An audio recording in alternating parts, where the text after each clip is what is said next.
السلام علیکم ورحمۃ اللہ۔ وعلیکم السلام۔ خیریت سے ہیں؟ ٹھیک ٹھاک ہیں؟ اللہ کا شکر، الحمد میں للہ الحمد للہ۔ عبدالرزاق کراچی پاکستان سے بول رہا ہوں۔ میں نے ایک سوال سنا ہے آپ سے۔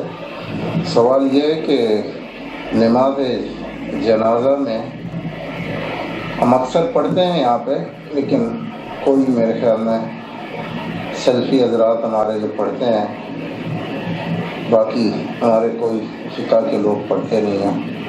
پوچھنا یہ ہے کہ نماز جنازہ میں سورہ فاتحہ پڑھتے ہیں، کوئی ثابت ہے کہیں سے؟ اس کا مجھے جواب چاہیے۔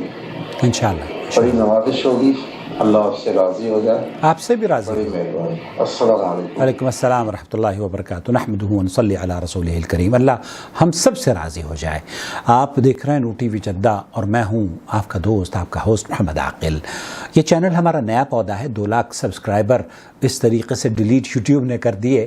اب ہمیں اپنے پیغامات کو لے کر ان 2 لاکھ افراد تک بھی پہنچنا ہے اور ان سے زیادہ لوگوں تک پہنچنا ہے تاکہ ہم گمراہی مل کر ختم کر سکیں۔ بدعات کے اس دور میں حق کا ہے تقاضا، مٹ جائے جس سے ظلمتیں وہ نور چاہیے۔ اس نور کو انشاءاللہ تعالی ہم لوگوں کے گھروں میں پہنچائیں گے، شرک و بدعات کے ظلمات کے اندھیرے ختم ہو جائیں گے اور لوگ قرآن و سنت کی شاہراہ پر آ جائیں گے۔ آپ نے اس چینل کو اگر ابھی تک سبسکرائب نہیں کیا ہے، دیر کس بات کی ہے، کر لیجئے۔ بھائی یہ جاننا چاہ رہے ہیں کہ سورہ فاتحہ نماز جنازہ میں پڑھنے کے بارے میں کیا حکم ہے۔ میں اس سے پہلے وہ حدیث آپ کی خدمت میں پیش کروں۔ شیخ ولید بن راشد السعیدان سے یہی سوال پوچھا جا رہا ہے۔ انہوں نے بہت عمدہ بات کہی ہے۔ فإن قلت وما حكم الفاتحة في صلاة الجنازة؟ اگر ہم سے کوئی یہ پوچھتا ہے اور ہم یہ کہتے ہیں کہ نماز جنازہ میں کیا حکم ہے، سورہ فاتحہ پڑھنی چاہیے یا نہیں پڑھنی چاہیے، فأقول فيه خلاف طويل بين أهل العلم۔ یہاں اس بات کا میں اعتراف کرتا ہوں کہ اہل علم کے درمیان نماز جنازہ میں سورہ فاتحہ پڑھنی ہے یا نہیں پڑھنی اور اس کو واجب اور سنت ہونے میں اہل علم کا اختلاف ہے۔ والعجب العجاب أن أبا العباس اختار اللہ اکبر۔ أنها سنة۔ اور یہ کہتے ہیں کہ حضرت عبداللہ ابن عباس رضی اللہ تعالی عنہ نے اس موقف کو اختیار کیا ہے کہ یہ سنت ہے۔ لا تتعلق صحة صلاة الجنازة بقراءة الفاتحة۔ حالانکہ صحیح بات یہ ہے کہ کوئی بھی نماز سورہ فاتحہ کے بغیر اگر پڑھی جائے تو وہ نماز قابل قبول نہیں ہوتی، نماز ناقص ہے۔ ولكننا نقول يا أبا العباس رحمك الله إن ظاهر الأدلة يدل على أنها ركن۔ انہا رکن، شیخ یہ کہہ رہے ہیں کہ ہمیں جو دلائل ملتے ہیں نبی کریم صلی اللہ علیہ وسلم کے فرامین، اس سے اس بات کا پتہ چلتا ہے، اور ہم یہ کہتے ہیں کہ یا ابا العباس، اللہ تعالیٰ آپ سے راضی ہو، آپ پر رحمتوں کا نزول فرمائے، یہ رکن ہے، رکن فی صلاۃ الجنازہ۔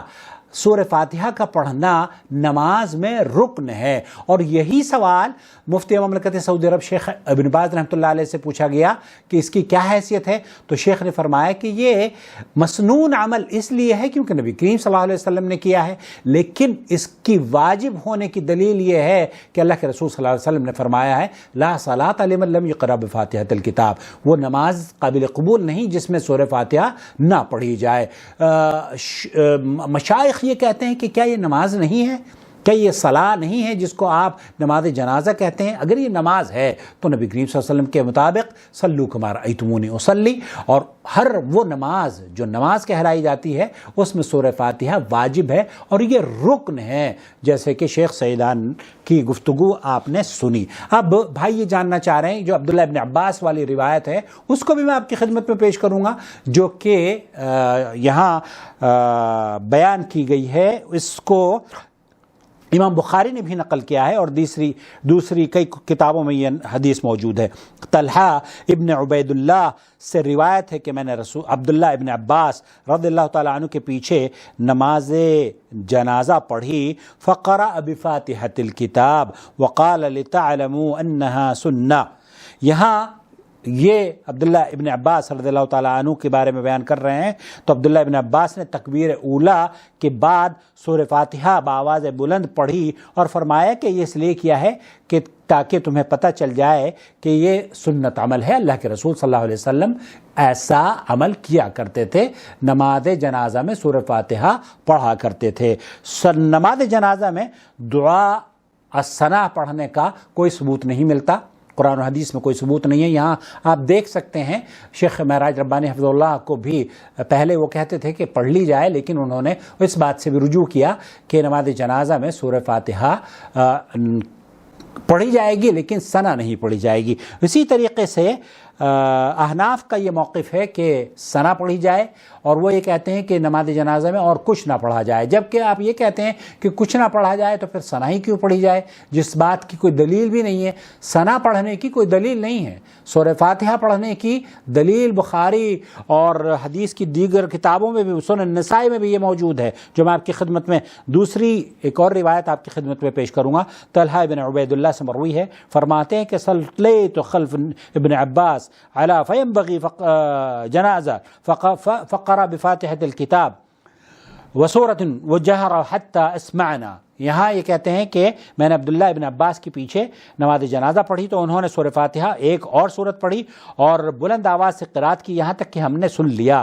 جب وہ نماز سے فارغ ہوئے تو میں نے ان کا ہاتھ پکڑ لیا کہ مولانا حضرت عبداللہ ابن عباس رضی اللہ تعالیٰ عنہ کا ہاتھ پکڑ لیا اور اس کے متعلق پوچھا تو آپ نے فرمایا کہ یہ سنت ہے اور حق ہے۔ اس روایت کو امام نسائی نے سنن نسائی میں نقل کیا ہے باب الجنائز میں۔ تو اس حدیث سے یہ پتہ چلتا ہے کہ جہری بھی پڑھی جا سکتی ہے۔ عوف ابن مالک رضی اللہ تعالیٰ عنہ سے روایت ہے، فرماتے ہیں کہ صلی رسول اللہ صلی اللہ علیہ وسلم علی جنازۃ، اللہ کے رسول صلی اللہ علیہ وسلم نے ایک شخص کی نماز جنازہ پڑھی تو آپ کی دعا، پڑھی ہوئی دعا میں نے یاد کر لی۔ اور مسلم کی ایک دوسری روایت میں بھی یہ موجود ہے کہ جو عوف بن مالک سے منقول ہے، کہتے ہیں کہ جب رسول اللہ صلی اللہ علیہ وسلم ایک میت کی نماز جنازہ ادا کر رہے تھے تو رسول اکرم صلی اللہ علیہ وسلم کی پڑھی ہوئی دعا کو میں نے سن کر سمجھ لیا اور آپ کو یاد بھی کر لیا، دعا کو یاد بھی کر لیا کہ آپ کیا پڑھ رہے ہیں۔ ان تمام احادیث سے یہ بھی پتہ چلتا ہے صحیح مسلم میں کہ نماز جنازہ سری بھی ہے اور جہری بھی ہے، جہری بھی پڑھ سکتے ہیں اور دعاؤں کو آپ ایون دعا بھی جہری ادا کر سکتے ہیں، جیسے کہ مسلم شریف کی آپ نے روایت سنی ہے۔ تو خلاصہ کلام یہ ہوا کہ نماز جنازہ میں سنت یہ ہے کہ آپ اللہ کے رسول صلی اللہ علیہ وسلم کی حدیث کے مطابق پڑھیں، اور نماز جنازہ ہو یا کوئی اور نماز ہو، سورہ فاتحہ کے بغیر نماز نہیں ہوتی۔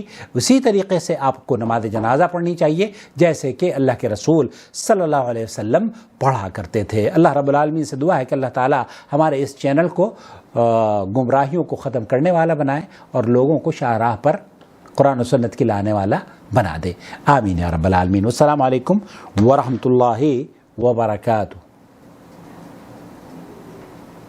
الله ولي الذين آمنوا يخرجهم من الظلمات إلى النور والذين كفروا أولياؤهم الطاغوت يخرجونهم من النور إلى الظلمات أولئك أصحاب النار هم فيها خالدون